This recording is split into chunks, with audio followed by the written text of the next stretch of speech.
Guess go, who's bro. back?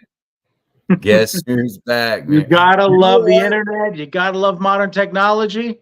I'm gonna have to give StreamYard a piece of my mind. I just went professional with this thing with Mm-hmm. my subscription. Anyway, that's another conversation. As I was mentioning briefly before we lost connection, we're gonna be talking with Miss Brit Sellers. We're gonna be talking some zombies, Blood Brothers, Life Harvest. Love a good zombie movie. And here we'll give you a little sneak peek, and then we're gonna come back with Brit. We gotta hurry up before we go down.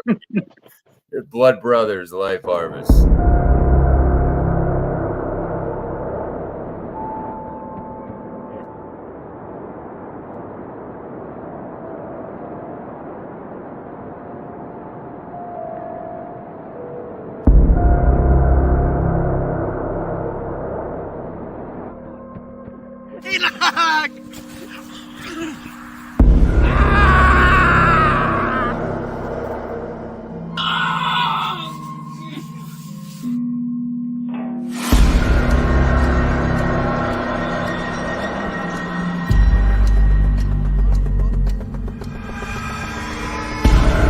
What?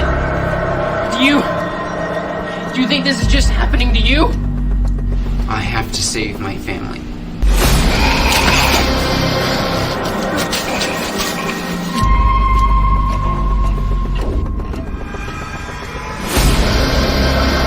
He wants me to leave him. When the time comes, I'll just go. Even if you're a zombie, I'd still love you. You're my brother.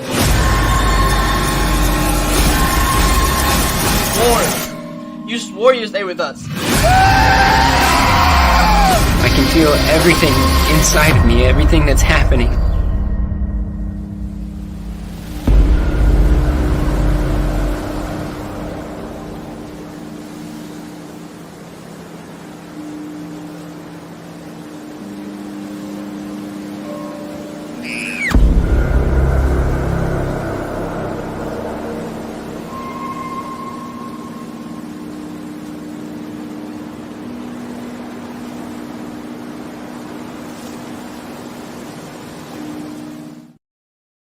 All right. We got us all. Everyone can hear each other. Hopefully. Yeah, there Hopefully, you go. yes. So we're good. Welcome, Britt. What a great trailer. I dig that trailer. And I was telling Rick I have had the pleasure of chatting with you about this project. So in the past. Why don't you introduce yourself a little bit to those who haven't had a chance to chat with you, and then we can get into Blood Brothers. So let's rock and roll. Hi, everybody. My name is Brittany Sellers, and I am 27 years old. It's still a weird number for me because I'm used to being 26.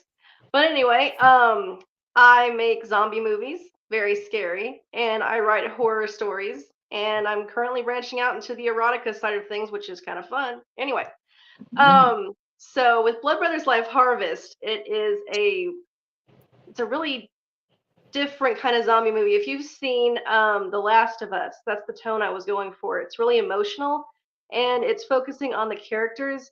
With the zombies, they are the catalyst that makes everything happen, but it's mainly a human story about how the characters have to deal with all the situations and all the struggles and all the horrible things that are about to happen to them. And it's funny, it's sexy, it's scary, and I'm currently having a terrible time cutting it up because, they say 90 minutes is the sweet spot, but I've got 2 hours and I'm like, I love every minute of it.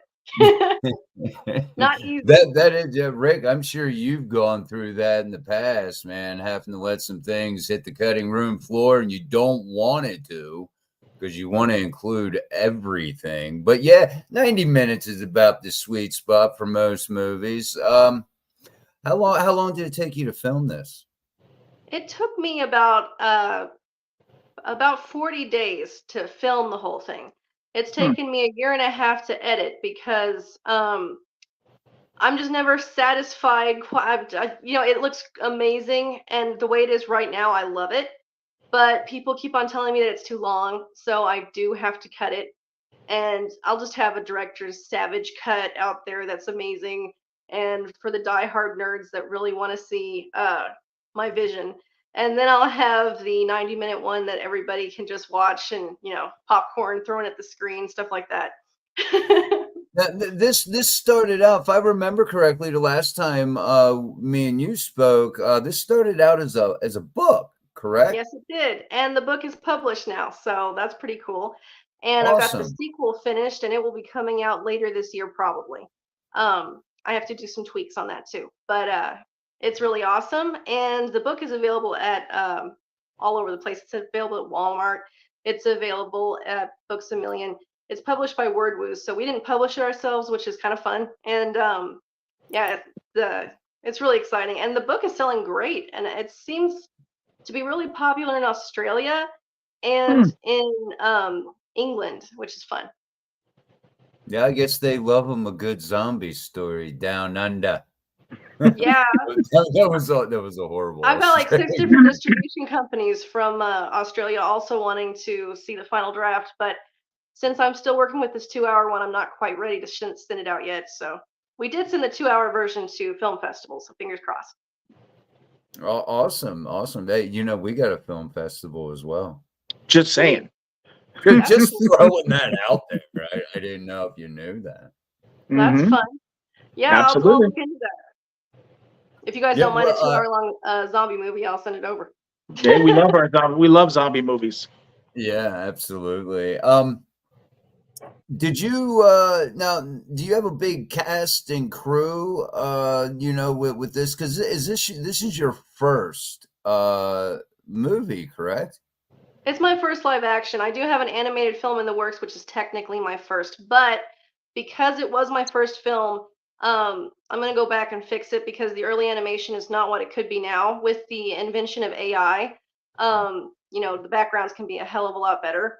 So I'm just going to go back in there and revise all of that. So my zombie film is the first film that I have done that's going to be released, and it's live action.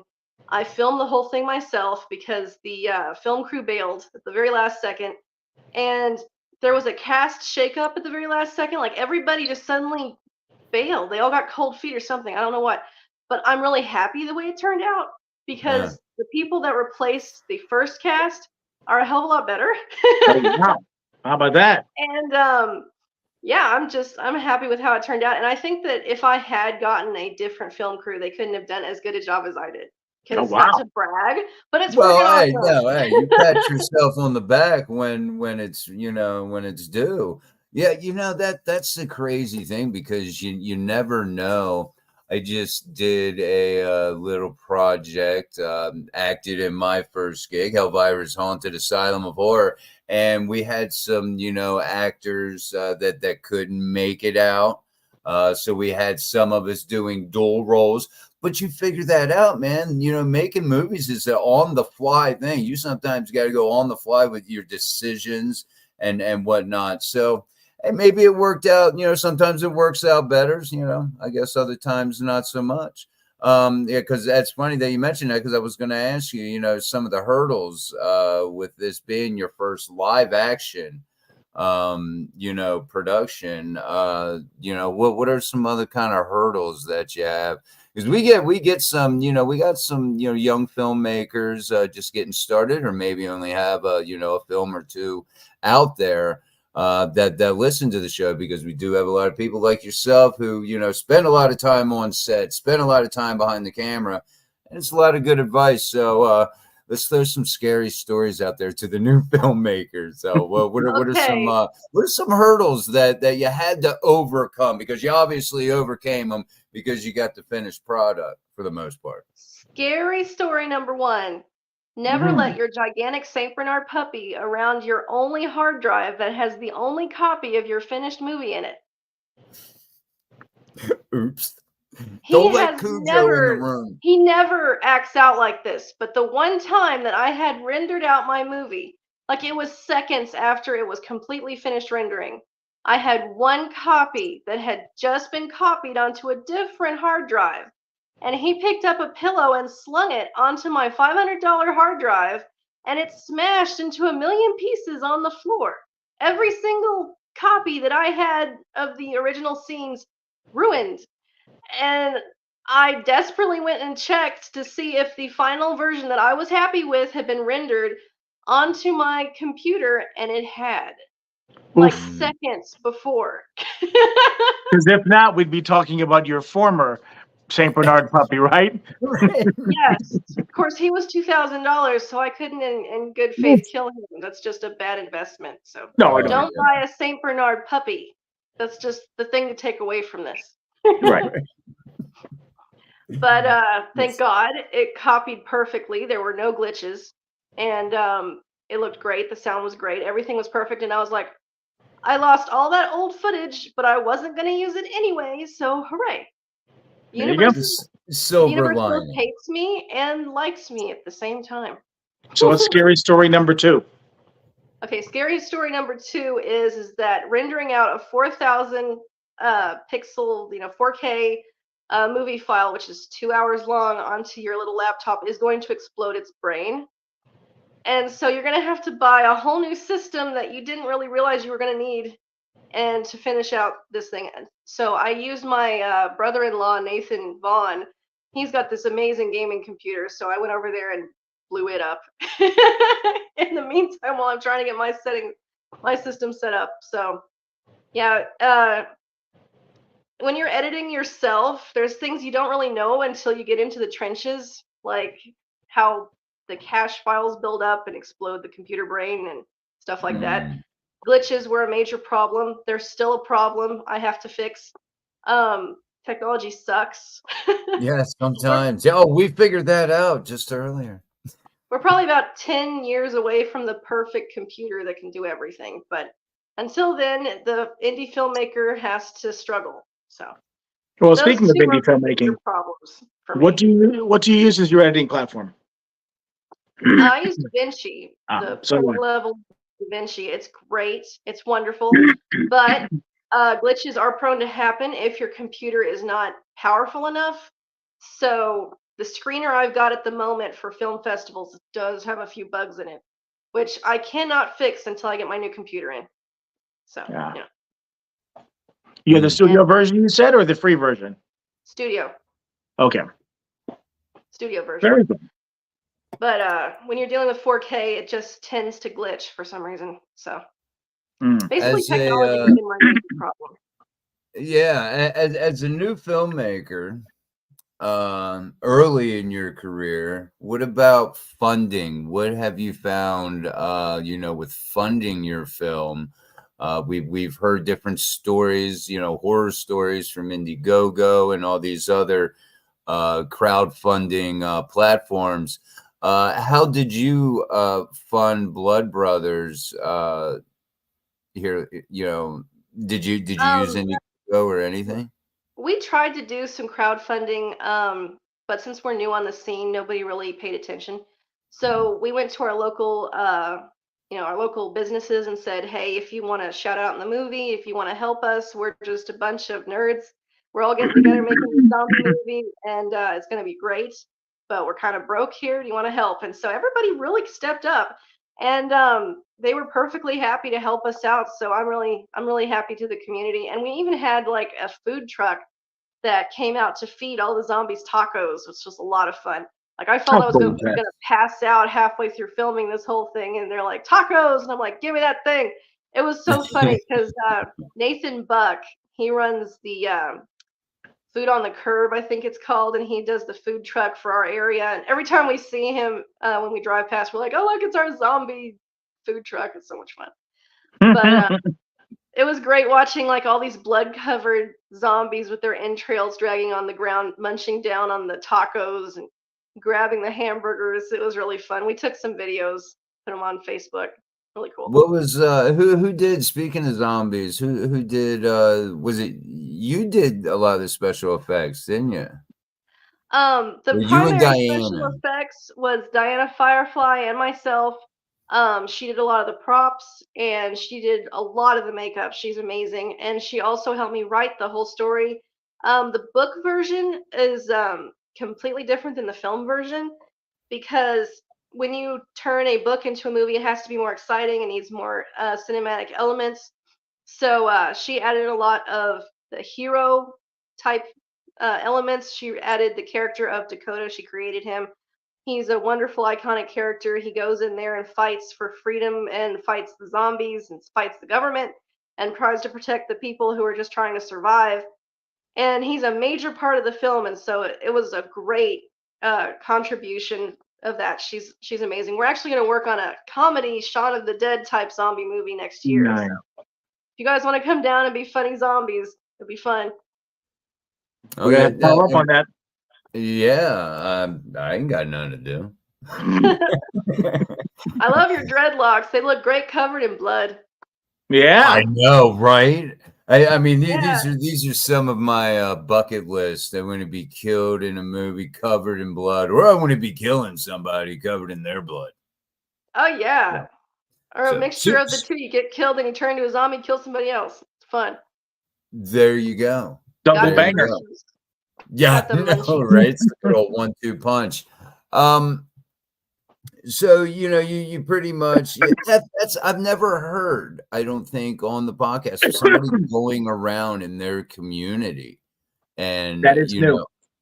helping to raise funds. Nowadays everybody wants to use your Indiegogo, your Kickstarters, and to get the community backing and support.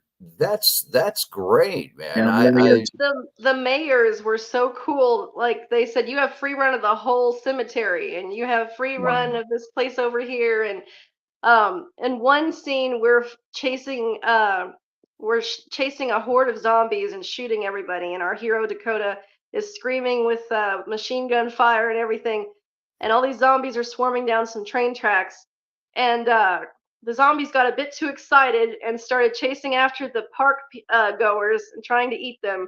And so I did get a message back from the Cotter mayor saying, please don't let the zombies eat the park goers. That's not cool. I'm like, I'm sorry, I don't have control over these zombies. They just went savage.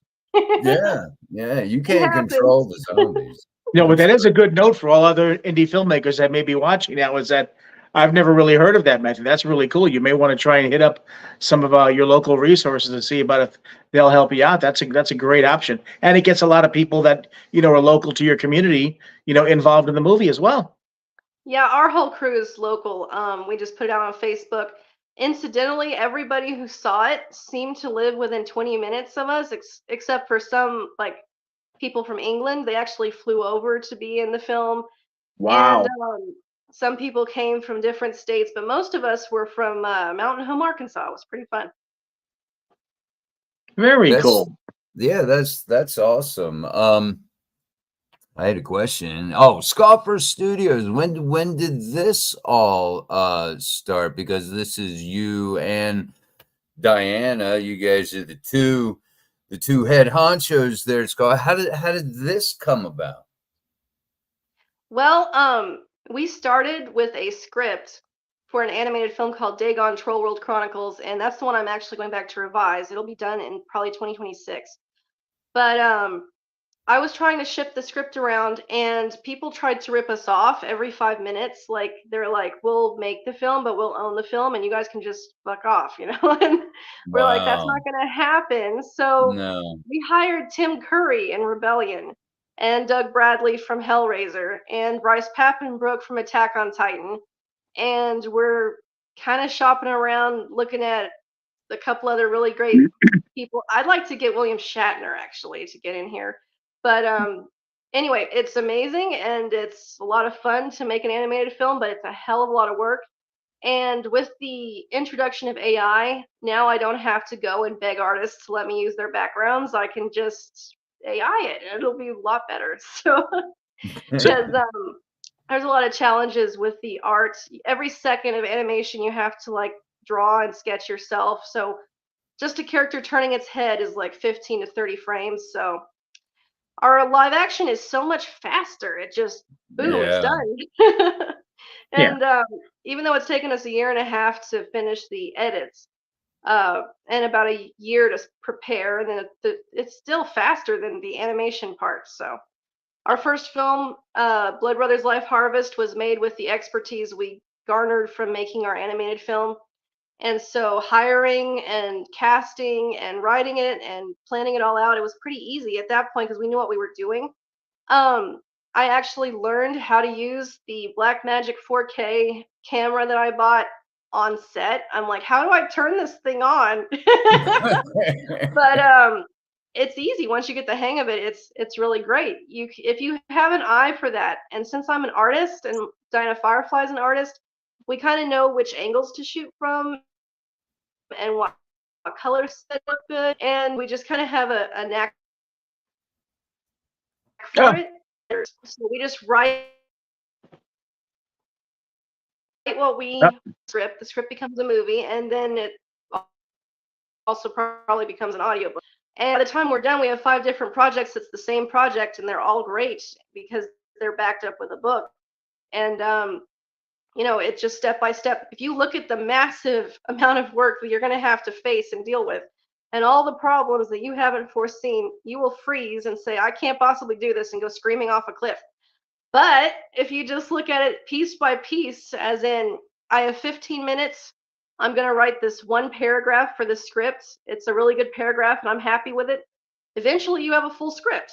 So, that's a good way to think about it too, because we've discussed all the complexities into making a film, from writing the script, filming, casting, everything, beginning to end. And when you break it down, it doesn't seem so overwhelming or daunting. Okay, I'm gonna write this little interaction between these 2 characters. Like you said, next thing you know, you got a whole script. Rick, I seen you. I thought you were getting ready to ask Brit something. Were you? Oh, yeah. But that's a good point. But one of the things I want to, because I'm always trying with this podcast to gear towards the indie filmmaker, because we have a lot of indie filmmakers. So any kind of information we can pass along. You had mentioned that you brought on Tim Curry and you're trying to go after William Shatner. How do you go about trying to land these stars? How did you do it? Ultimate respect. Here we go. And a lot of money. And they have to love the script, because even if a lot of money to you go up there and you say, please, it's not a lot of money to them. It's like they're granting you their favor. They're like these horror gods up on Mount Horror Olympus, and you're like supplicating yourself, saying, please, look what I've got. It's really cool. You'll like it. And they're like, yeah, it is cool. Yeah, I like it. I'll do it. And you're like, thank you. So how did you get past the red tape? Is it something where you went directly to them? No, you have to go through their agents. You can't go directly to them. You got to go through the priests to get to the gods. That's true. That's true. That's a good way to put it. And but it's nice. We sent them our scripts, and each time they loved it, because our writing is really strong. Our characters are based on ourselves and people we know. And, we have. I'm a psychology major. Taking my master's degree in forensic psychology, so I know how the mind works and stuff. And Diana Firefly, she's been studying up on psychopathy and psychology and all this different stuff since birth. And she got me all excited and all this stuff. We used to sit around watching horror movies and live criminal investigation stuff. So all of ours has a really dark edge. I'm currently obsessed with Hannibal at the moment. I like clever horror and artistic stuff, and so does Dinah Firefly.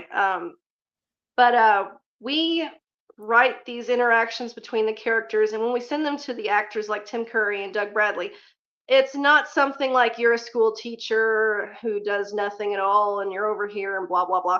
You're like, you're a demon, and your love slave is an angel, and you want to destroy this human child because you are evil, and you're pretty hot while doing it. And Tim Curry's like, hell yeah.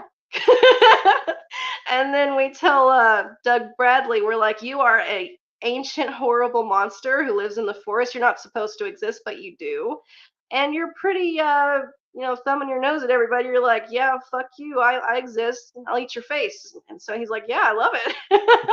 Nice. Right up his alley.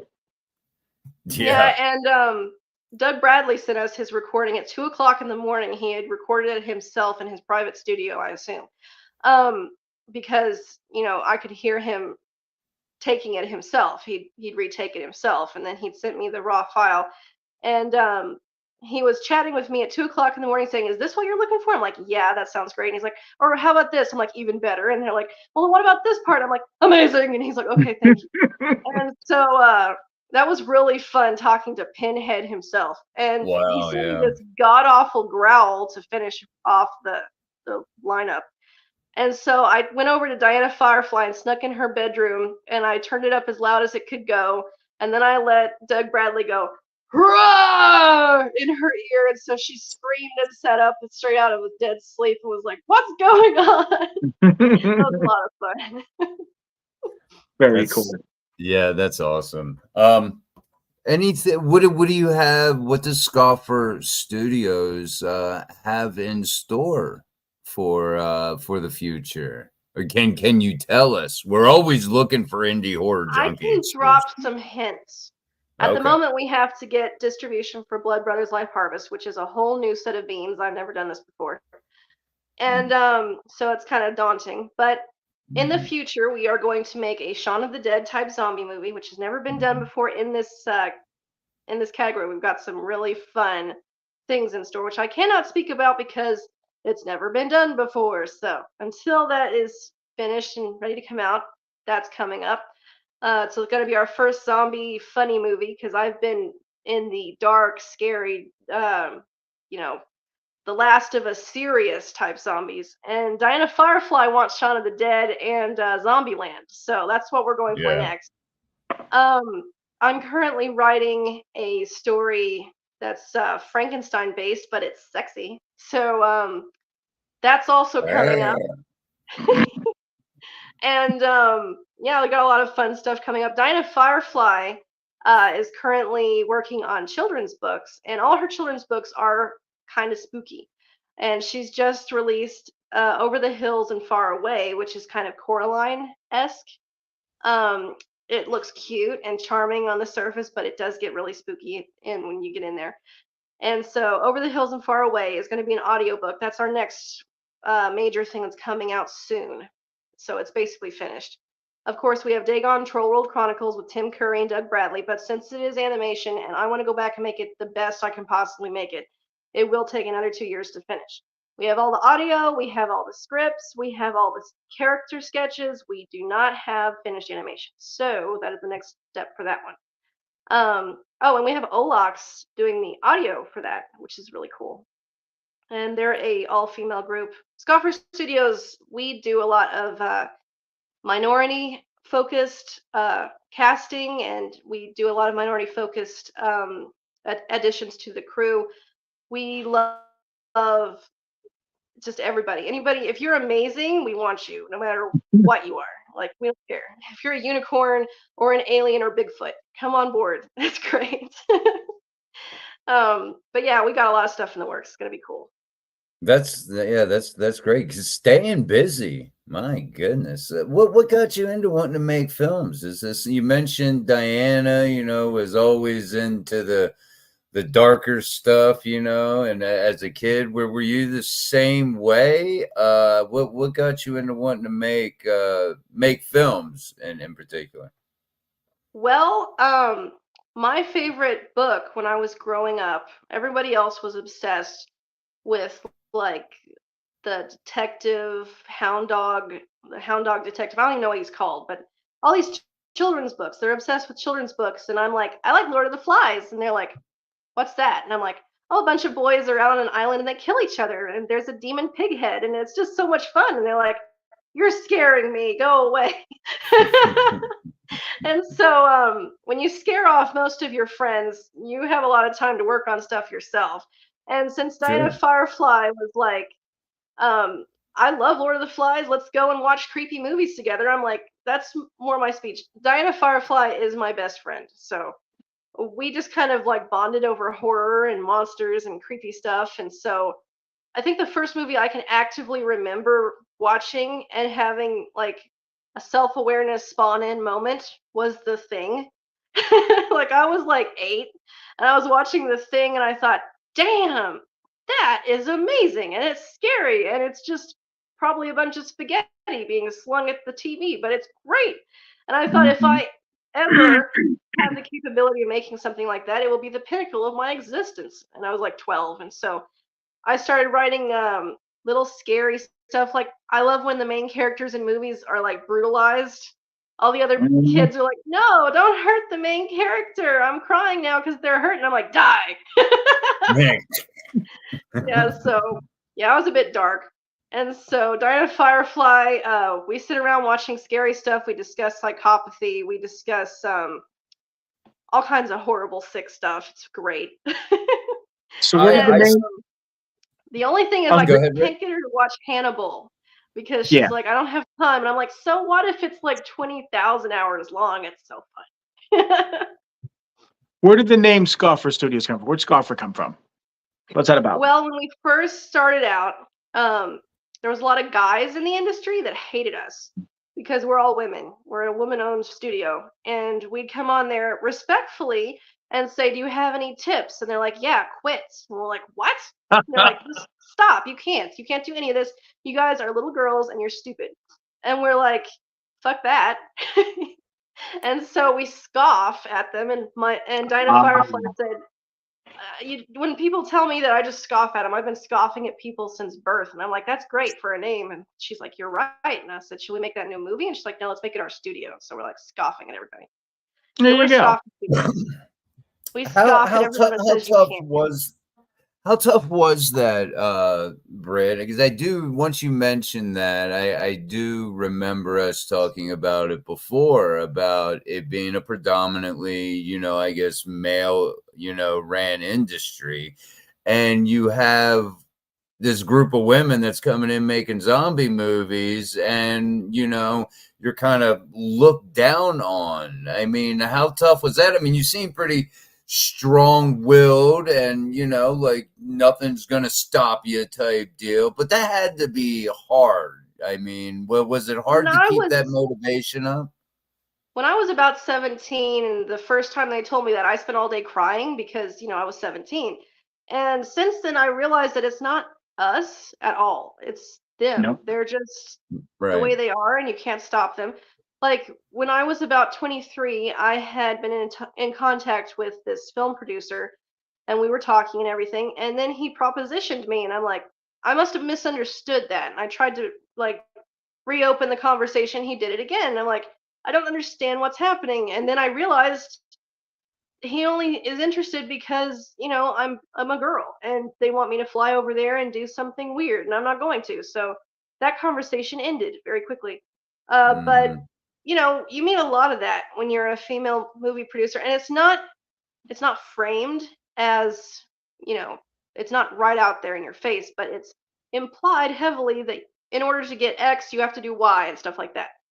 So yeah, it's not easy when you're a female film producer. And also they'll sit there and say, if you want respect, it must be earned. That's their favorite thing to say. But you don't start out at the same level playing field as the guys. They don't give you basic human decency or respect that every human is entitled to. They start out with prove that you are a human being, and then I might actually look at what you're doing. And it's not easy to deal with that, especially when you're really young and you're trying to break into an industry. You have no idea what you're doing. It's not easy.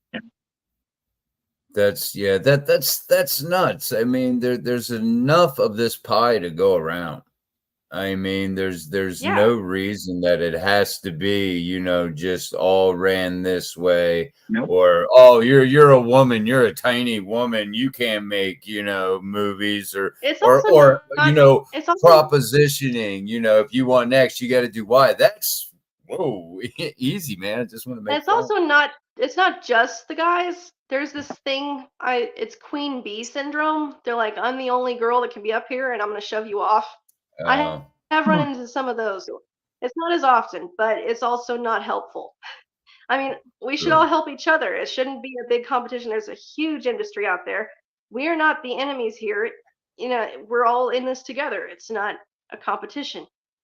Right. That's the way I look at it. I love trying to network with people. I love trying to bring people. I mean, obviously, when you work with certain people, you get a good feel for somebody, whether it be a DP or lighting or sound or something like that. And you know they're going to give you tremendous work and you enjoy working together. So you have that comfort level and you try to bring those on board when you can. But I also love reaching out to new people because you never know what an amazing talent you're going to find. You never know somebody that's going Mhm. to end up being perfect for whether a role, whether it's in front of the camera or behind it, that you're going to give an opportunity to. So I am all about networking and bringing people on board. I've never understood the kind of people that just decide that we want to go out and do this, and not only do we want to go out and do this, but we want to hinder you from doing yours because it Yeah. might outshine us. Yeah. Right. And I hate that stuff. Yeah. Yeah, it's silly. And Yeah. I love treating all my actors and all of my cast great. Like my entire family pulled together, even the ones that weren't like helping with the makeup or anything, they'd bring food. And they would bring big vats of noodles and different stuff and just sit it around Kool-Aid. And shout out to Richard Morton. He's a great help on the film. He's multiple zombies in the movie. You can spot him everywhere. And one day we were all dying of thirst because I had brought everything but the Gatorade. I had forgotten the Gatorade. And when you're like driving a whole big pickup truck full of zombie noses and eyes and heads and makeup and lighting equipment and all this different stuff and tents and barbecue grills, and you forget the Kool-Aid, everyone is like, I'm dying of thirst, and they collapse on the ground and you can't get the zombies to move. And he went over there while I was trying to film and got us the Kool-Aid. So thank God for Richard. Very Because when you nice. got a bunch of kid zombies running around, they get thirsty. They need their electrolytes, Yeah, even I if hear you're you. undead. That So every some time I people hear it, are like, great. Some people are just great, and some people have really bad attitudes, and you just have to kind of just navigate around the ones with bad attitudes and just you're like, I won't hire you later, but that's just the way it Yep. is. And then some people have got stable places in my cast forever because they're great. So, we just try and act like one big happy family. And when people don't fit into that family, they can leave. There you go. There you go. well, Got to you weed to the got to minutia. set boundaries. Absolutely. So how did you guys meet exactly, you and Diana? When? She's my mother. Ah, So we've all we've righty known then. each other for a while. For quite a while. All your life, as a matter of fact, right? Yes, it's like we There were you like go. soulmates or something. I just kind of spawned in and said, "Hey, I like you." Oh, that's awesome. And that's a great connection too. Because Well, you never have hey, Diana's gonna love me because I kept telling Rick that you guys are sisters.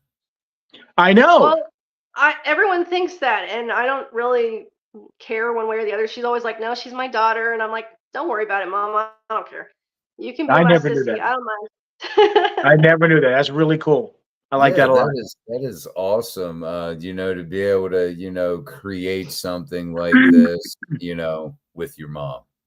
How Yeah, and a awesome is lot, that? a lot of our most wonderful points in the film and in the studio and everything are as a direct result of her. And if you look at it, I'm a direct result of her. So There you go. anyway, um, Mhm. yeah, she's amazing. She doesn't get as much credit as she deserves because most people are enamored with the whole 26, 27-year-old movie director person doing their thing, and she just kind of stands back there and grins like, yeah, I did a lot of that too. So I try and give her as much credit as possible because she's amazing. And I couldn't do any of this without her. Like literally nothing. Yeah. Because I'll go completely off the rails sometimes, and my characters will do stuff that would never actually happen. She'll say, "I'm sorry, but you need to rewrite this part because they would never do that." And I'm like, you know what? You're right. I was just having a bad writing day there, so yeah, let's go back and tweak it. That's So yeah, awesome. I like love the it. zombie movie, Yeah. Blood Brothers Life Harvest, the book version Yep. of the 40, with her being the 40%, me being 60, very linear, like she had a book leads into the sequel. Movie can or can't It's a perfect movie. It'd be a great, but if that doesn't happen, that doesn't matter. It's perfect the way it is. So yeah, it's great. It's just beginning and end. It's great. The only problem is I have to make it shorter, which is not going to Yeah. be easy. No, I guess every filmmaker probably hates going through that stage of having to cut things out and whatnot. How many gallons of blood did you use? I gotta know. I gotta know. Our blood was a mixture of chocolate syrup for the really old blood and the thick coagulated blood and the vomiting blood. That was all chocolate syrup. The actors despise chocolate syrup now. We went through at least 20 bottles of chocolate syrup. And then we had castor oil for the gloopy stuff. They did not like that either. I'd just go up there and dump it over their heads. It's like red dyed castor oil. And then I got beet juice, which is the ultimate best blood ever from Amazon. I went through about 50 bottles of beet juice. And it looks so much like blood that you just can't beat it. It splatters everywhere. The only thing is it does turn orange if you wait too long. So you have to keep splattering it on the people so it remains red. But it looks so real and so good, especially when you're coloring it in DaVinci. I did all of it, the editing, the filming, and it was huge trying to figure all that stuff out. It's still huge. But the beet juice looked great. I've never heard of that. I've never have either. The Caro syrup and Caro syrup, yeah. But I've never heard of beet juice. How'd you find that out? Was that just experimenting with different shades and different looks of the blood? I was talking with the Terrifier people, and they used some. It wasn't their primary thing, but they mentioned that they used beet juice. And so I did a experimental bottle, and I'm like, this is it. Yeah, this looks great. So yeah, I got tons of beet juice. It looks awesome. And you got that from Amazon? Yes. Yep. There's like this dye that's based on beets, and it's pretty cheap. And you can get a whole bottle of it, and if you mix it with stuff, it still looks great. In raw beet juice form, it's great. Splatters everywhere. Wow. Mental note. Yeah.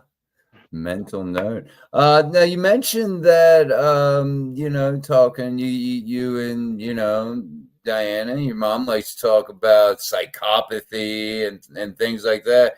What's the chances of you doing any kind of maybe branching into it? Well, I guess like maybe more of like a psychological, thriller type thing with maybe a true crime, aspect. Well, there are lots that are very fascinating. At the moment, I am doing a Frankenstein that's a psychosexual thriller, and I'm putting all of my psychology to work, all my forensic psychology notes, all of my learnings. I am delving into it. It's going to be seriously sexy. But with the murder side of things that really happened, you can't even beat what really happens. I mean, the brutality of humanity is scary. I mean, you can just read random stories and they're just horrible. Like Charles Manson isn't even the start. You can go back to Lizzie Borden, you can go back to Jack the Ripper, you can go way back.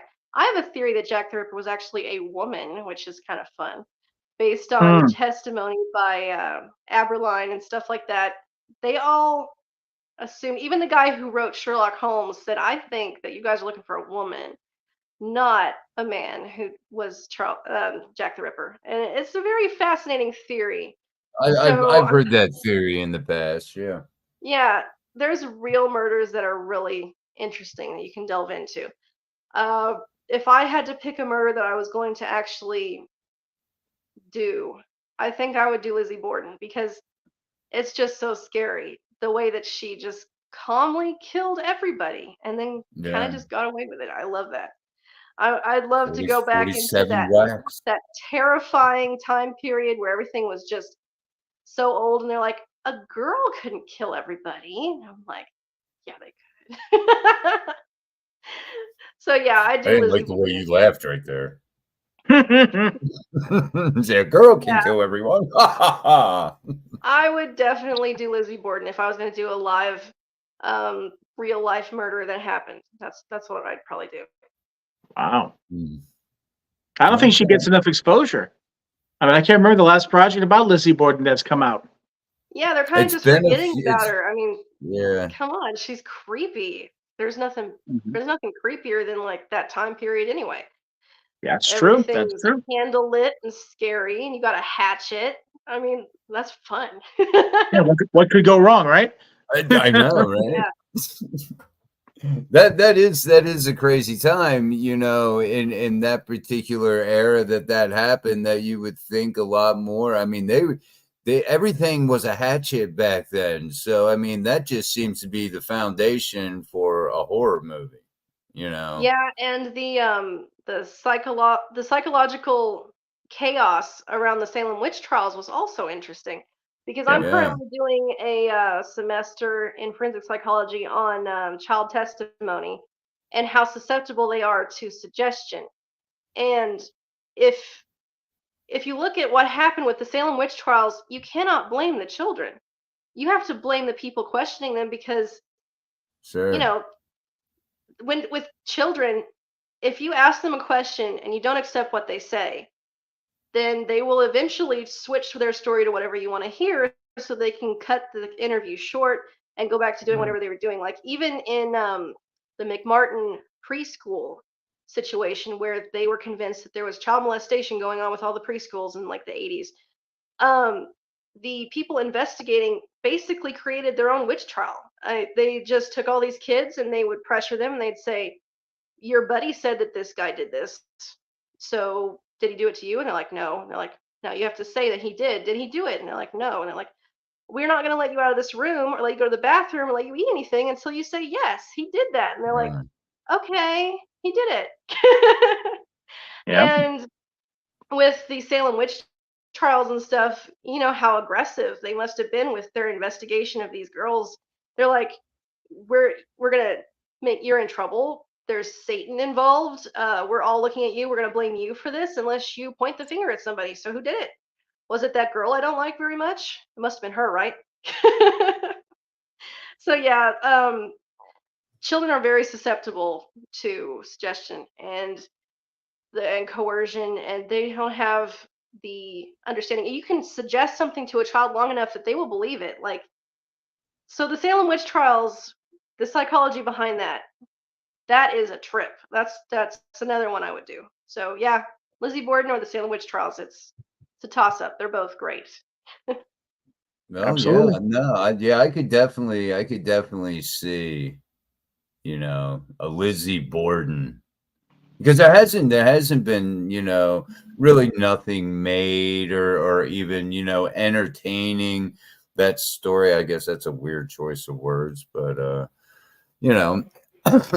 So just all right, those two. I'm trying to think of the other questions I had. I'm so prepared.